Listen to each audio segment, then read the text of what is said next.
Quels sont les ingrédients pour faire de nos enfants des adultes sains?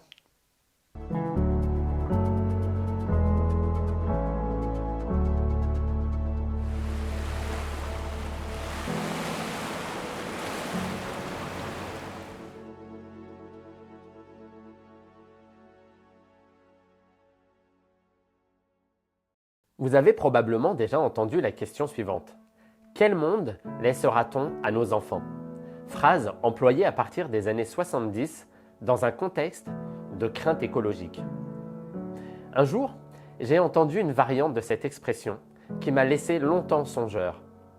Quel enfant laissera-t-on à notre monde? La reformulation de l'essayiste et agriculteur Pierre Rabhi interroge la qualité humaine, morale et spirituelle des enfants que nous formons, c'est-à-dire le rapport entre l'éducation, la conscience et la responsabilité.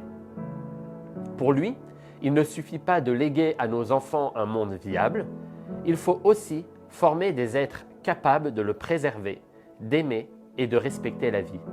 Une manière de célébrer Dieu, c'est de prendre soin de nos enfants pour les aider à bien grandir.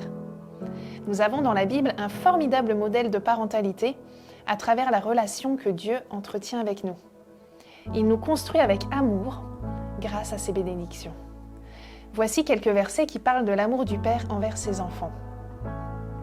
Je t'aime d'un amour éternel. C'est pourquoi je te conserve ma bonté.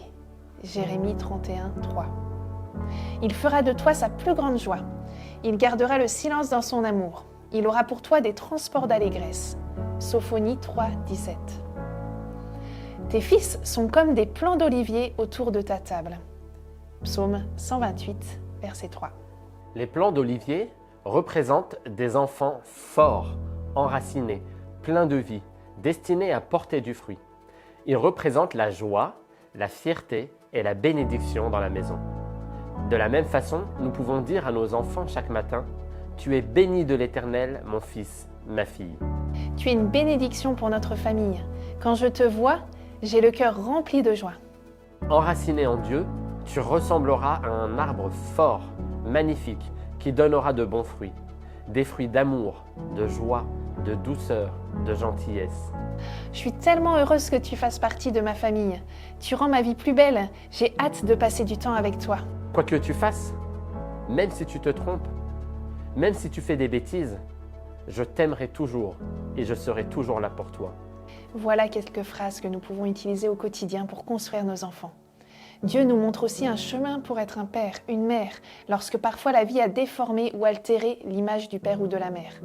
Dieu nous équipe et nous aide à devenir un meilleur parent.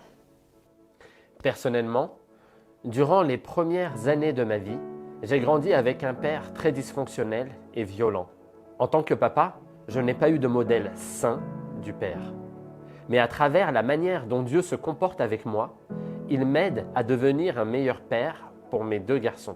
Dieu me dit dans Psaume 32, verset 8, « Fred, je t'instruirai, je te montrerai la voie que tu dois suivre, je te conseillerai, j'aurai le regard sur toi. » Et vous savez quoi? Il le fait réellement au quotidien. Voici les valeurs de Dieu qui me touchent le plus et que je sais de mettre en pratique avec mes fils à la maison. La patience, le dialogue, l'amour, sans condition, le pardon.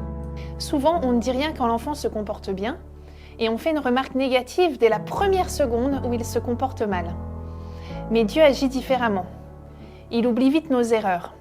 Il est écrit dans Psaume 103 au verset 8 et 9 « Le Seigneur est compatissant et bienveillant, patient et d'une immense bonté. Il ne fait pas constamment des reproches. Il ne garde pas éternellement rancune. » Dieu peut renouveler notre regard et nos pensées pour voir notre enfant à travers ses qualités et ses forces et pas seulement relever ses erreurs. Éduquer un enfant n'est pas seulement une question de parole, mais de modèle de vie. Les enfants apprennent d'abord par imitation. Ainsi, un parent devient miroir de Dieu pour ses enfants, un reflet de son amour, de sa justice et de sa bonté. Quel sacré défi pour nous parents! Mais comment faire concrètement pour construire des adultes sains pour demain? Je vous invite ce soir à découvrir comment nourrir les 4 dimensions de son être, à l'image de cette plante que l'on arrose jour après jour pour la faire grandir. Alors premièrement, nous pouvons nourrir la dimension spirituelle.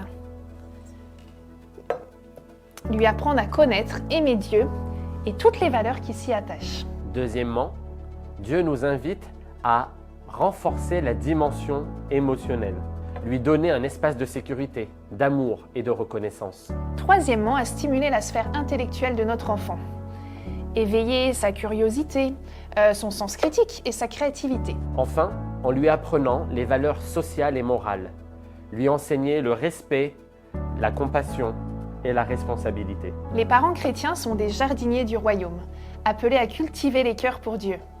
En bénissant, en enseignant et en aimant leurs enfants, ils préparent une génération de témoins fidèles, des adultes sains, équilibrés et porteurs de paix. Ce soir, célébrons Dieu pour nos enfants et demandons-lui de faire grandir en nous la patience, la douceur, la bonté et l'amour envers nos enfants. Je vous encourage également à planifier chaque jour, le matin ou le soir, quelques minutes pour poser sur vos enfants des paroles de bénédiction. Au revoir. Et à demain!